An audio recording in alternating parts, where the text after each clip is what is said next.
মুআজ্জাজ মুকাররম মুসল্লিয়ানে কেরাম,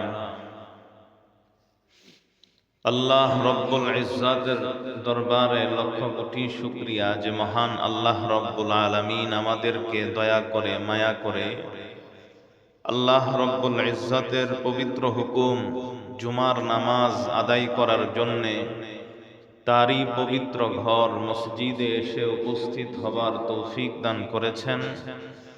কোরআন ও হাদিসের আলোকে কিছু কথা বলার ও শোনার জন্যে তৌফিক দান করেছেন।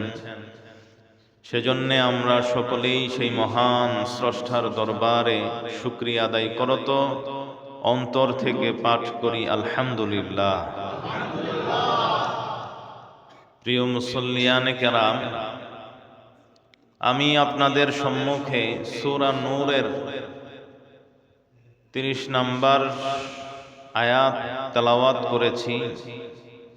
আল্লাহ চাহে তো এই আয়াতের উপরে ভিত্তি করে কিছু আলোচনা করার চেষ্টা করব। ওমা তৌফিকি ইল্লা বিল্লাহ।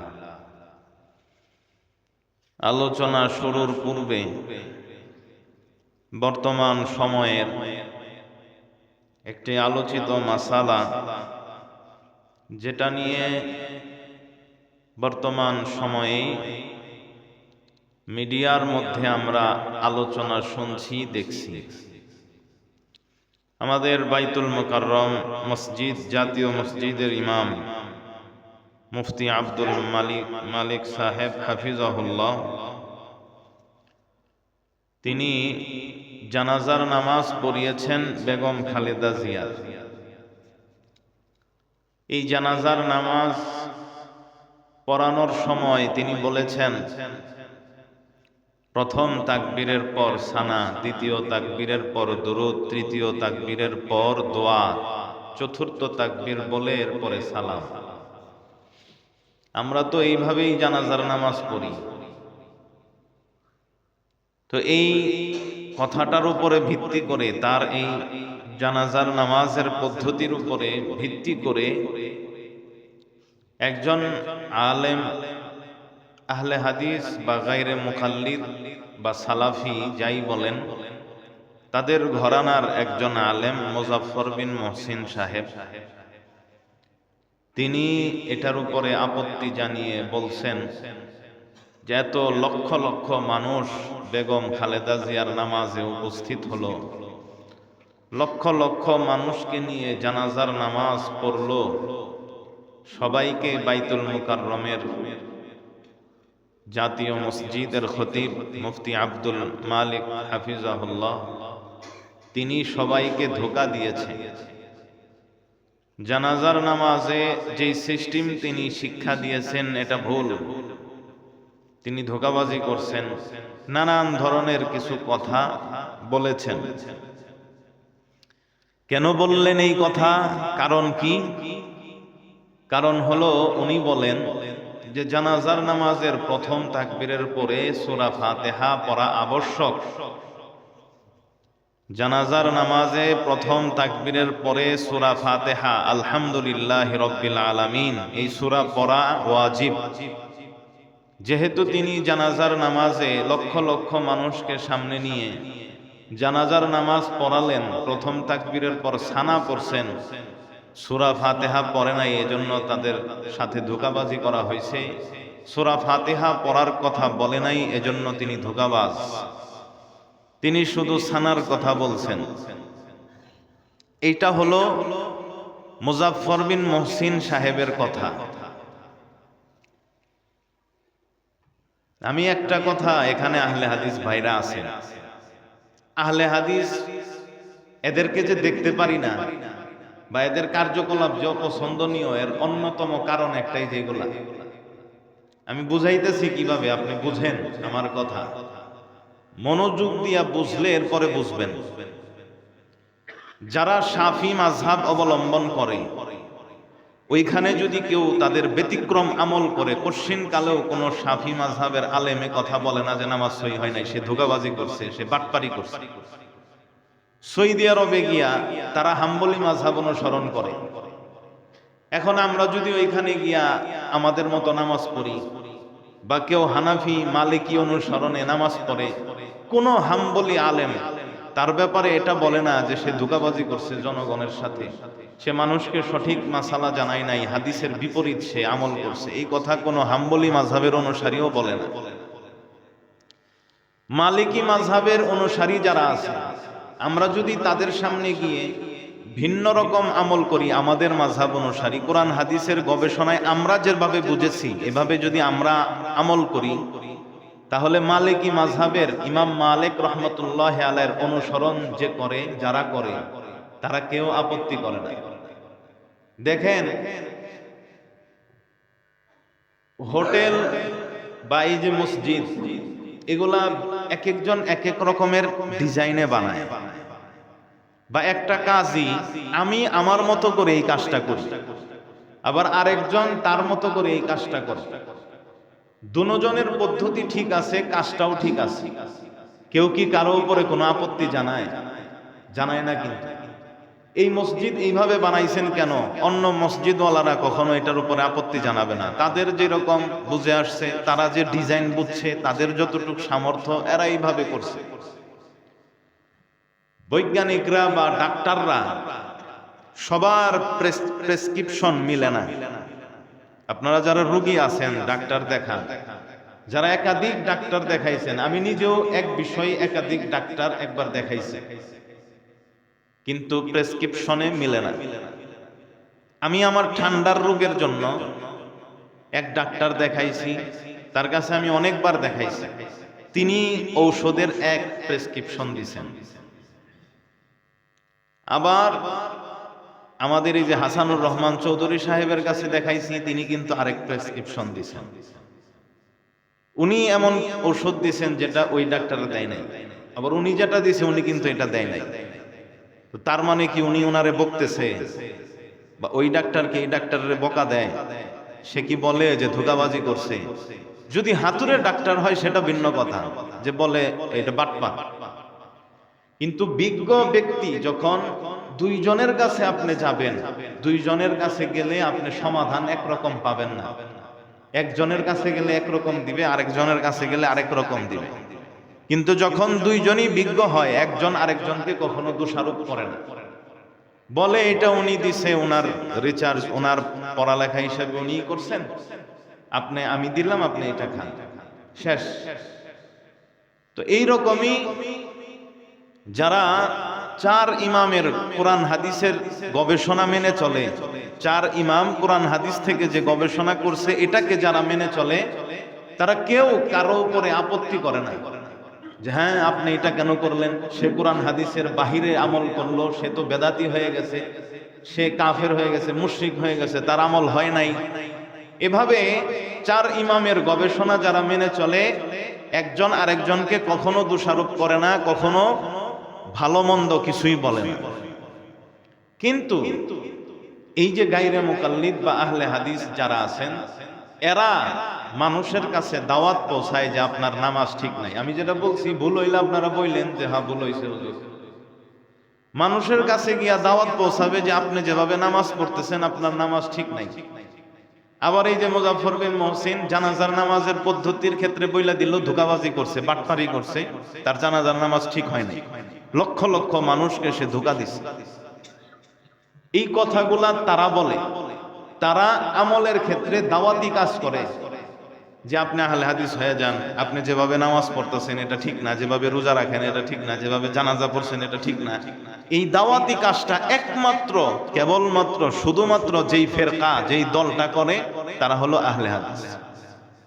আর কোন গ্রুপের লোক একজন আরেকজনকে দাওয়াতি কাজ করে না। কোনো শাফি এসে, শাফির অনুসারী যে ইমাম শাফির কোরআন হাদিসের গবেষণা মেনে চলে, তারা কেউ, আমরা যারা আবু হানিফার গবেষণা মেনে চলি, আমাদেরকে এসে বলবে না যে আপনি বা আবু হানিফারটা মানেন, এগুলা তো সব জাল, এগুলা সব জয়ীফ, এগুলা সব দুর্বল, এগুলা কিচ্ছু হয় না, আপনি আমাদের দিকে চলে আসেন। অন্য কেউ কাউকে দাওয়াত দেয় না।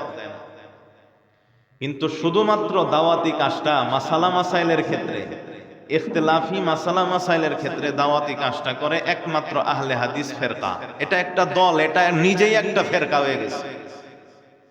সবচেয়ে পৃথিবীতে সবচেয়ে কঠিন এবং মুতাশাদ্দিদ কঠোর যে ফেরকাটা, যারা নিজেকেই শুধুমাত্র হক মনে করে, অন্য কাউকে হক মনে করে না, তারা হলো আহলে হাদিস।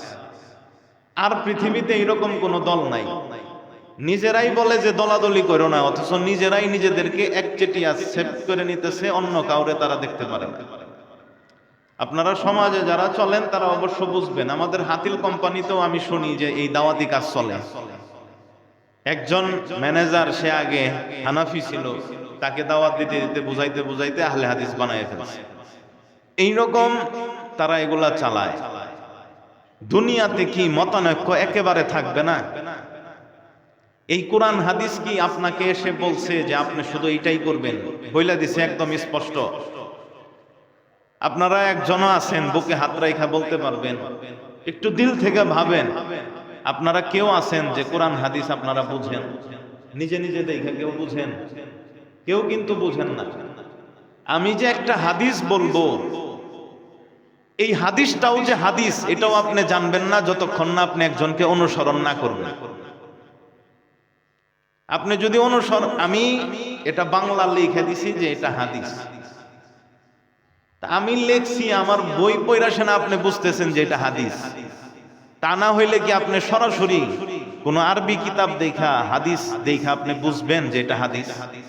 ওই যোগ্যতা কিন্তু আপনাদের কারো নাই, কারণ আপনার এই লাইনে আপনারা পড়ালেখা করেন নাই। আমি যখন বলবো যে নবীজি সাল্লাল্লাহু আলাইহি ওয়াসাল্লাম বলছেন, বইলা যখন আমি এই কথাটা বলবো, তখন আপনি বুঝবেন যে হ্যাঁ এটা হাদিস। একটা হাদিস হাদিস হওয়ার ক্ষেত্রেও আপনি একজনকে অনুসরণ করেন। আপনি অনুসরণ ছাড়া কোরআনের বার যে জের দেন বিসমিল্লাহ, বি, এটাও আপনি পড়তে পারবেন না। চ্যালেঞ্জ করেন, আপনি অনুসরণ ছাড়া আপনি জীবনেও পড়তে পারবেন না। এখন যদি আমি আপনাকে প্রশ্ন করি, বার মধ্যে জের দিল কে? নবী সাল্লাল্লাহু আলাইহি ওয়াসাল্লাম কোন হাদিসে আছে যে জের হবে? একটা হাদিস আপনি কিয়ামত হয়ে যাব দেখাইতে পারবেন না। কোরআনে আল্লাহ তাআলা বলছে যে জের হবে কোথাও? এই হরকত তো লাগাইছে কে? হাজ্জাজ বিন ইউসুফের আমলে। এই হরকত কোন সময় ছিল না? নবী সাল্লাল্লাহু আলাইহি ওয়াসাল্লামের যুগে ছিল না এগুলো। তারা এই হরকত ছাড়াই পড়তো বিসমিল্লাহির রহমানির রহিম। তা আপনি আলহামদুলিল্লাহ, এই আলহামদুর আর উপরে যে জবর হয়েছে আলহামদু, এই আলিফের উপরে যে জবর, এটাই আপনি কাউকে অনুসরণ না করলে আপনি পড়তে পারবেন না। এখানে যে আল বলছে, এটা আপনি অনুসরণ করেন ওলামায়ে কেরামকে, যে তারা বলতেছে কোরআন এইভাবে, এখানে জবর হয়। আপনি কিছুই জানেন না যে জবর কেন, গ্রামার সম্পর্কে আপনার জানা নাই, আপনি বুঝবেন না। তা আপনি বুঝেন না কিছু, আপনি তো অনুসরণ করে এই কোরআন শরীফ পড়তেছেন। এখানে যে আলহামদুর উপরে আলিফের উপরে জবর হয়েছে, এটা ঠিক আছে কিনা? আপনি মক্তবে পড়ছিলেন, মনে আছে? মক্তবে যখন আপনি পড়ছেন, আপনি কি জিজ্ঞাসা করছিলেন, এই ইমাম সাহেব, আলিফের উপরে যে জবর দিলেন এর দলিল কি? জিজ্ঞাসা করছিলেন না? আপনারে শুধু পড়াই দিছে আলহামদু, আপনি পড়ছেন আলহামদু, তাই না? তাহলে সে আপনাকে আলহামদু পড়াইলো, আপনিও আলহামদু পড়লেন, দলিল কি? প্রমাণ কি যে এটা আলহামদু? যে এটার প্রমাণ কি আপনি পাইছেন আজ পর্যন্ত? জানেন নাকি? আলহামদু যে এটাকে আলহামদুই পড়লেন, ইলহিমদু পড়লেন না, উলহুমদু পড়লেন না, আলহিমদু পড়লেন না, কেন? এর দলিল কি? এই প্রমাণ আপনি কখনো চাইছেন? খুব তো বড়াই এক একজনের যে সব প্রমাণ আদি দিয়ে আমরা মানি। আরে আপনি তো কোরআনই পড়তে পারবেন না। আপনি যদি বলেন যে সবকিছু প্রমাণ দিয়ে মানবো, তাহলে আপনি কোরআনে যে আলিফের উপরে জবর দিছে এটা প্রমাণ দেন যে জবর হবে কেন। নাহু সরফ কোন আলেম যদি বলে যে এই কারণে, এই কারণটাও মানুষের রচিত, এটা আল্লাহ বলেন নাই। এই কারণটাও কার রচিত? মানুষের। ব্যাকরণ, আমরা যে বাংলায় ব্যাকরণ পড়ি, ইংরেজিতে গ্রামার পড়ি, আরবিতেও গ্রামার আছে, ব্যাকরণ আছে, এগুলাও মানুষের রচিত। এটা মানুষ কোরআন হাদিস দেখা গবেষণা করে এরপরে রিসার্চ করে তারপরে বের করছে। মনে করি যে সব দলিল দিয়া মানেন, ঘোড়ার ডিম মানেন সব দলিল দিয়ে। আরেকজনরে অনুসরণ না করলে, অনুসরণ ছাড়া পৃথিবীতে কোনো ধর্মই বাস্তবায়ন হবে না, কোনো ধর্মই না। এই জন্য আমরা বিরাট একটা ধোঁকার মধ্যে আছি। এই ধোঁকা থেকে কে বের করবে আল্লাহ মাবুদি জানেন। এক সময় এইগুলা ছিলই না। এই যে বর্তমানে গায়রে মুকাল্লিদের যে এতই এটা তো ছিলই না, 1300 হিজরির পরে আইসা এটা জন্ম লাভ করছে, এর আগে ছিলই না এটা। তো এই ফেরকাটাও তো নতুন, এটাও তো একটা বেদাতি ফেরকা। স্বয়ং এই ফেরকা, এই দলটাই একটা বেদাতি, এটার অস্তিত্ব আগে ছিল না। অথচ 4 মাযহাবের অস্তিত্বই খায়রুল কুরুনে, 4 মাযহাবের গবেষণা যেটা, এটা একদম সোনালী যুগ থেকে আসতেছে, অথচ আমাদের ওইটা মানতে ভালো লাগে না। আমি কার গবেষণাকে অনুসরণ করি? মুজাফফর বিন মুহসিনের গবেষণাকে অনুসরণ করব। আব্দুর রাজ্জাকের গবেষণাকে অনুসরণ করতে আমার ভাল লাগে। আমার ভাল লাগে আব্দুর রাজ্জাকের ছেলে আব্দুল্লাহর গবেষণা অনুসরণ করতে। অথচ সেই খায়রুল কুরুনের যারা তাবী ছিল, তাদের গবেষণাগুলো তারাও তো কোরআন হাদিস থেকে গবেষণা করে আমাদের সামনে পেশ করে দিছে, কিতাবাদিতে লেখা, ওইটা আমরা মেনে চলি। বর্তমান সময়েরও আহলে হাদিস যারা আলেম আছে, তারাও কোরআন হাদিস থেকে এক একটা মাসালা বলে, এটা তাদের অনুসারীদের সামনে ওই বইগুলা দেয়, বাংলা বই, ওইটাই তারা মেনে মেনে পড়ে পড়ে ওইভাবেই চলে। এর ব্যতিক্রম হইলে আমারে বললেন যে আপনি কোরআন হাদিস থেকে নিজে বের করেন। আপনারে আমি একটা বিষয়ে বুখারী শরীফ থেকে হাদিস আইনা কিছু জমা করে দিলাম, মুসলিম শরীফ থেকে হাদিস আইনা আমার কিতাবে বাংলায় জমা করে আপনার সামনে দিছি, এই যে কিতাব আপনি পড়েন হাদিস থেকে সব। এটা দিল কে ভাই? আপনি চিন্তা করেন, দিল কে? এটা তো আমি আপনারে দিলাম। তা আমি যখন দিলাম, এইটা যে হাদিস হওয়ার ক্ষেত্রে আপনি এটাকে নির্ভর করলেন আমার উপরে, যে হুজুরে এটা দিছে, এটা বলে হাদিস বুখারী মুসলিমের, এজন্য আমি এটারে মানি। এইগুলা বুঝতে কোনো দলিল আদিল্লার প্রয়োজন হয় না, কমন সেন্স দিলের মধ্যে একটু বুঝ থাকলে, দিল দিয়া ভাবলেই হয়। জানাজার নামাজে সূরা ফাতিহার বিষয়টাই আমরা আসি। জানাজার নামাজ সূরা ফাতিহা, নবীজি সাল্লাল্লাহু আলাইহি ওয়াসাল্লাম কোন জানাজাতে সূরা ফাতিহা পড়ছে একজন ব্যক্তিও এই মর্মে কোন হাদিস কিয়ামত পর্যন্ত আনতে পারবে না। এখন আপনারা যারা আহলে হাদিস ভাইরা আছেন, আপনারা আপনাদের যারা আলেম আছে তাদের কাছে বলেন যে হুজুর, আমাদের হুজুর তো এরকম বলছে যে নবীজি যে জানাজার নামাজে সূরা ফাতিহা পড়ছে সহিহ এবং সহিহ সনদে স্পষ্ট ভাবে, এরকম একটা হাদিস আপনি দেন। যদি এরপরে দিতে পারে, তারপরে আপনি বললেন যে হুজুর আমাদের কাছে হাদিস আছে, তো এই যে দেখায় না আমার আইনা। আমি তো এখান থেকে বলি, এরপরেও যদি আপনাদের বুঝে না আসে তাহলে তো কিছু করার নাই। খালি যে হাদিস হাদিস করে, আর কেউ দুনিয়াতে আর কেউ হাদিস মানে না, একাই সব হাদিসের খাজানা নিয়ে বসে পড়ছে। এতই যখন হাদিসের খাজানা আছে, একটা হাদিস এরকম বিশুদ্ধ স্পষ্ট দেখান যে নবীজি জানাজার নামাজে সূরা ফাতিহা পড়ছে এবং তিনি বলছেন যে জানাজার নামাজে সূরা ফাতিহা না পড়লে জানাজা হবে না, দেখান।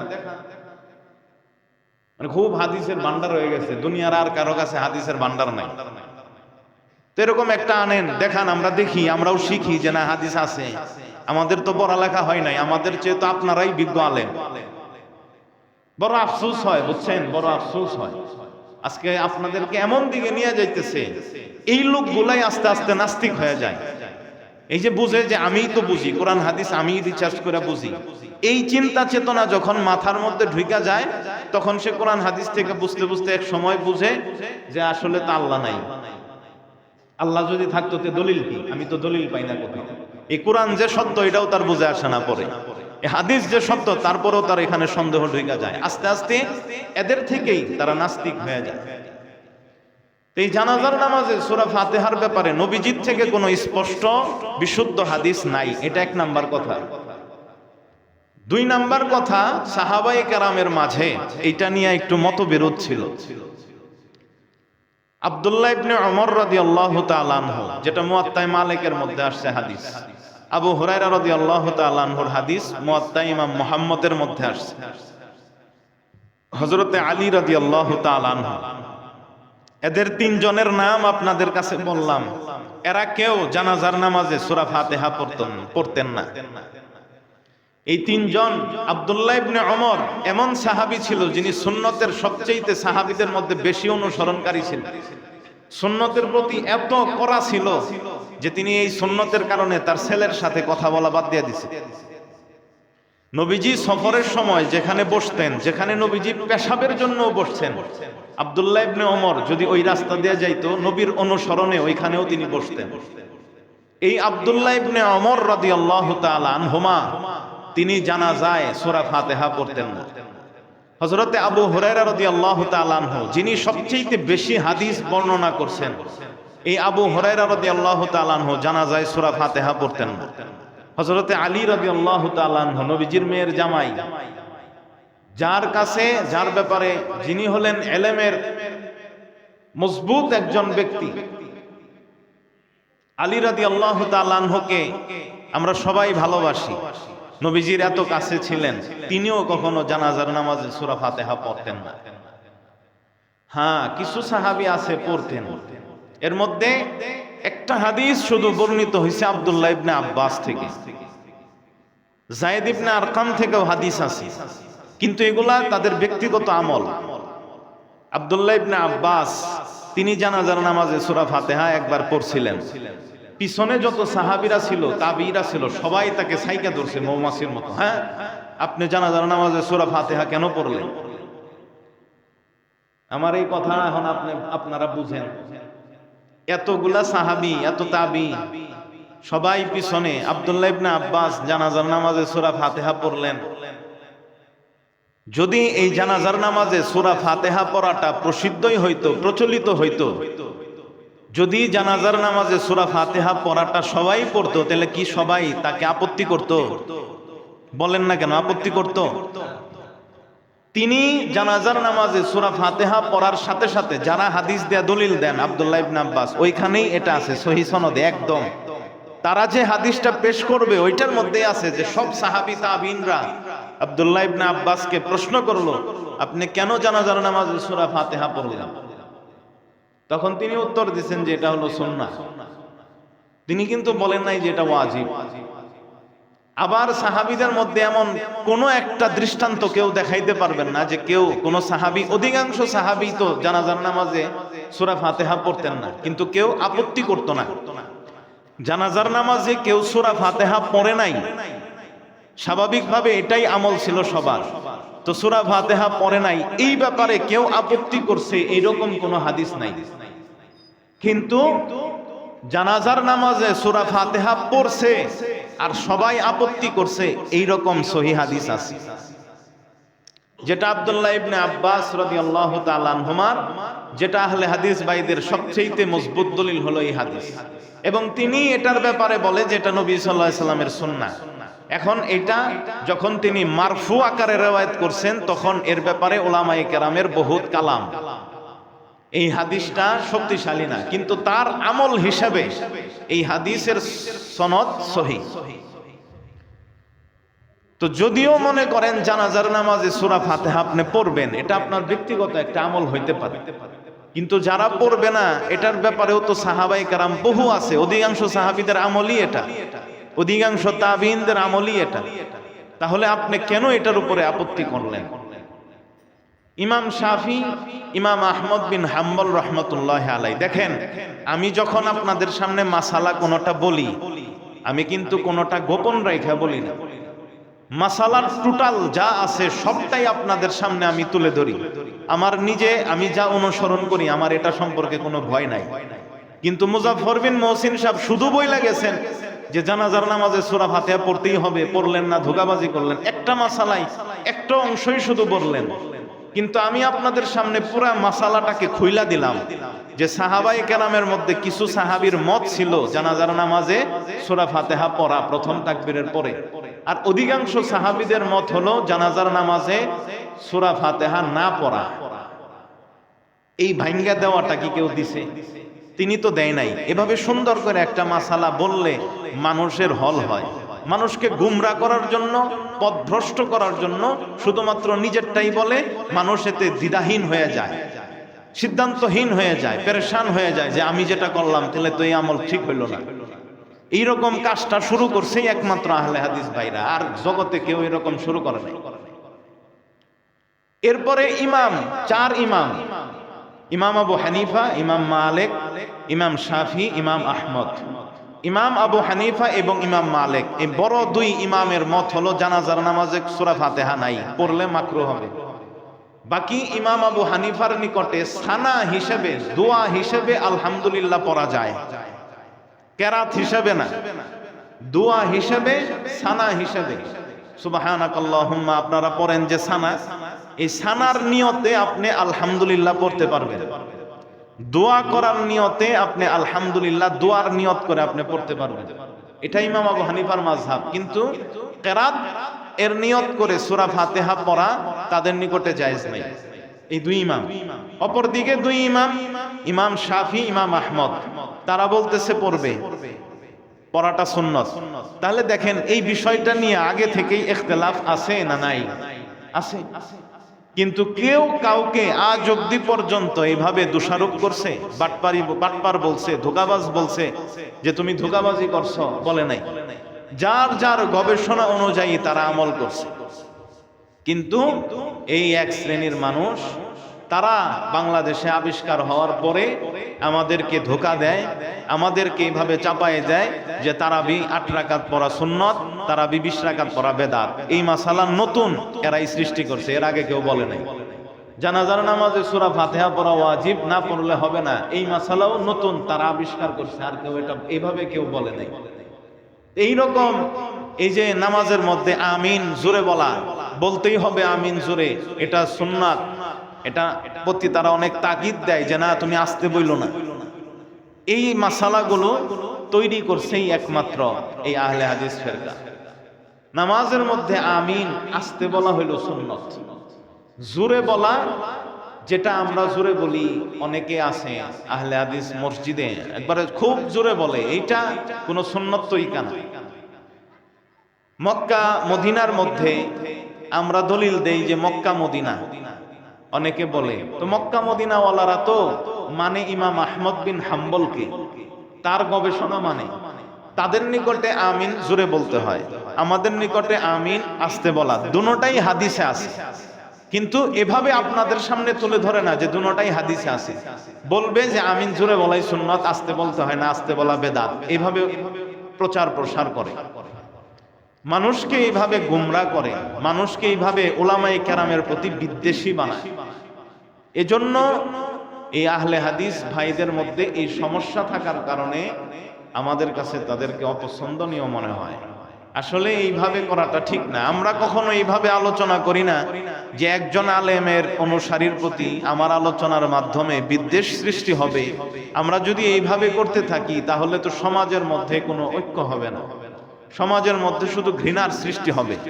কোরআন হাদিস আল্লাহ তাআলা সংক্ষেপ করে পাঠাইছেন, এখন এখান থেকে মানুষ গবেষণা করে এক এক দিকে যেতে পারবে। যোগ্য ব্যক্তিরা এখান থেকে গবেষণা করে তার মতো করে সে বুঝে, সাহাবায়ে কেরামের আমল দেখে, তাবিঈনদের আমল দেখে, কোরআন হাদিসের আয়াত এবং হাদিসগুলো সামনে রেখে গবেষণা করে, এক একজনের মত, এক এক আলেমের মত ভিন্ন হতে পারে। এজন্য আমরা একজন আরেকজনকে কেন দোষারোপ করি? একজন বলে দেই যে তারটা একবারে ভুল হয়ে গেছে, এটা তো হলো না। আমার রিসার্চ এটা, আমার গবেষণা এটা ঠিক আছে, আপনার গবেষণা এটা ঠিক নাই। হইতে পারে আপনার গবেষণা এটা ঠিক নাই, কিন্তু আপনি আরেকজনের ব্যাপারে কেন বলবেন যে তারটা ঠিক নাই? অথচ হাদিস দুই রকমেরই আছে। হাদিস যখন দুই রকম থাকবে তখন মানুষের মাঝে ইখতিলাফও থাকবে, মতানৈক্য থাকবে। সাহাবায়ে কেরামের মাঝেই মতানৈক্য ছিল, কিন্তু মতানৈক্য থাকার পরেও একজন আরেকজনের প্রতি ভালোবাসা রাখা, একজন আরেকজনের প্রতি বিদ্বেষ না রাখা, এটাই হলো সুন্নাত তরিকা, এটাই হলো সুন্নত। কিন্তু এই সুন্নতের উপরে আমাদের আমল নাই। নবীজির একটা সুন্নত, সবচেয়ে বড় সুন্নত হলো এটা, মানুষের মাঝে ইখতিলাফি মাসালাকে কেন্দ্র করে যেন বিভেদ সৃষ্টি না হয়। এই সুন্নতের উপরে কিন্তু গায়রে মুকাল্লিদ ভাইদের আমল নাই। তারা এমন আমল করে যে মানুষের মাঝে বিভেদ সৃষ্টি হচ্ছে আজকে তাদের কারণে। এজন্য আমি আপনাদেরকে বলবো, যদি আপনারা বুঝেন তাহলে আপনারা বুঝে শুনে একটু খেয়াল করবেন যে আমার কথাগুলো আসলেই বাস্তবে ঠিক আছে কিনা, যে হুজুর যা বললো এটা ঠিক আছে কিনা। আর যদি মনে রাগ রেখে, গুসা রেখে, মনে ঘৃণা রেখে, অথবা মনে এই কথাকে লালন করে যে হুজুররা হানাফি মাযহাবের হাদিস কোরআন কিছু বুঝে না, যেটা তাদের জেহেনে ঢুকাই দেওয়া হয়েছে, মগজ ধোলাই। জঙ্গিদের যেরকম মগজ ধোলাই করে জিহাদ ছাড়া আর কিছু বুঝে না। জিহাদ মানে ওদের পরিভাষায়, আমাদের পরিভাষায় তো জিহাদ অনেক সওয়াবের একটা কাজ। এটা আমির যখন আমাদেরকে বলবে তখন আমরা করব, কিন্তু এমনি ওরা যেটাকে জিহাদ বলে আসলে তো এটা জিহাদ না। এটা হলো মানুষকে অন্যায়ভাবে হত্যা করা হয়। তো এই যে জঙ্গি যারা আছে এদের মগজ যেভাবে ধুলাই করা হয়, যে অন্য যারা আছে কেউ এরা জিহাদ বুঝে না, সবাই কাফের, সবাই হলো মুনাফিক, এই মগজ ধুলাই করে দেওয়া হয়। আমাদের আহলে হাদিস ভাইদের যারা আছেন, যারা তাদের আলেমদেরকে অনুসরণ করে, তাদের মেধায় তাদের মেজাজে এইরকম ধুলাই করে দেওয়া হয়, মগজ ধুলাই, যে বইলা দেওয়া হয় বারবার, একদম বাচ্চা মক্তবে যারা পড়ে এদের মতো করে বারবার এটা শিখাই দেওয়া হয়, আমরা ছাড়া দুনিয়াতে আর যারা আছে তাদের কাছে কোনো হাদিস নাই, তারা কোরআন হাদিস মানে না। এখন আপনি যদি এই কথাটা আপনার দিলে লালন পালন করেন যে হুজুর হানাফি মাযহাবের মাযহাব অনুসরণ করে, হ্যাঁ তো আগেই মুশরিক। হুজুর তো কি আগেই মুশরিক, কারণ সে মাযহাব অনুসরণ করে। এখন এটা একটা ধোলাই। দ্বিতীয়ত তাদের কাছে কোনো হাদিস নাই, ওই ইমাম আবু হানিফা যা বলছে সেটাই। এইভাবে যদি আপনি আপনার দিলের মধ্যে এই কথাগুলোকে লালন করেন, আমার কথা জীবনেও ভাই আপনার কাছে বুঝে আসবে না, জীবনেও বুঝে আসবে না। যে গাঁজা খায়, গাঁজার প্রতি তার মায়া হয়ে গেছে, মনের ভিতরে নিয়ে আসছে যে হুজুর যাই কইক আমি গাঁজা খাওয়া ছাড়ব না, ওরে আমি যাই কই জীবনেও গাঁজা খাওয়া ছাড়ব, ও আমার কথা বুঝবই না, আমি ওরে কি বলবো। এজন্য আপনার দিলটাকে ফ্রেশ রাখেন, কারো প্রতি মাইল ধাপিত বেশি করেন না। আপনি বুঝেন বাস্তবিক চিন্তায়, বাস্তবের দিকে তাকান এবং আপনি দেখেন মানুষ মাত্রই ভুল ত্রুটি আছে, সব লাইনেই ভুল ত্রুটি থাকে। আমাদের হানাফি মাযহাবে যারা ইমাম আবু হানিফার গবেষণা অনুসরণ করে চলে, তাদের মধ্যে এমন কিছু আলেম আছে যারা লেখাপড়া কম আছে, যা অথবা মানুষের প্ররোচনায় পড়ে কিছু ভুল ভ্রান্তি তাদের আছে। এই জন্য যদি আমরা বলি যে হানাফি সবাই তারা এইরকমই বেদাতি এই সেই, তাইলে তো এটা অনেক বড় ভুল। একটা জিনিস বেদাত আপনি বলতেছেন, অথচ বেদাতের সংজ্ঞা নিয়েও ইখতিলাফ আছে।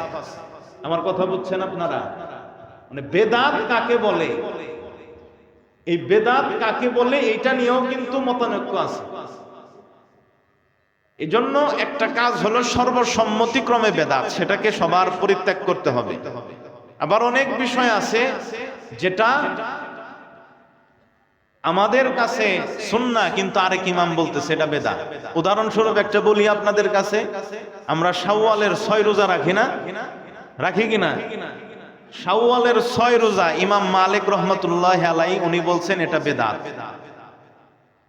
কথা বুঝে আসছে আমার কথা? এখন ওনার নিকটে কিন্তু এটা বেদাত, অথচ আমরা সব উলামায়ে কেরামের নিকটে এটা হলো সুন্নাত। কথা বুঝছেন? মতানৈক্য দুনিয়াতে থাকবে। মানে আমি আপনাদেরকে যেটা বুঝাইতেছি যে কিছু মাসালা আছে যেখানে এটা বেদাত কিনা এটা নিয়েও ইখতিলাফ আছে। একজনের নিকটে এটা বেদাত আর অনেকের নিকটে এটা সুন্নাহ। তবে যেই কাজটা সর্বসম্মতিক্রমে বেদাত সেটাকে অবশ্যই পরিত্যাগ করতে হবে। এই জন্য আমরা আমাদের মেজাজে যেটা ঢুকাই দেওয়া হয়েছে, একবারে কট্টর বানায় দেওয়া হইতেছে, এটা ঠিক না। আমাদেরকে ভুল পথে পরিচালিত করা হচ্ছে।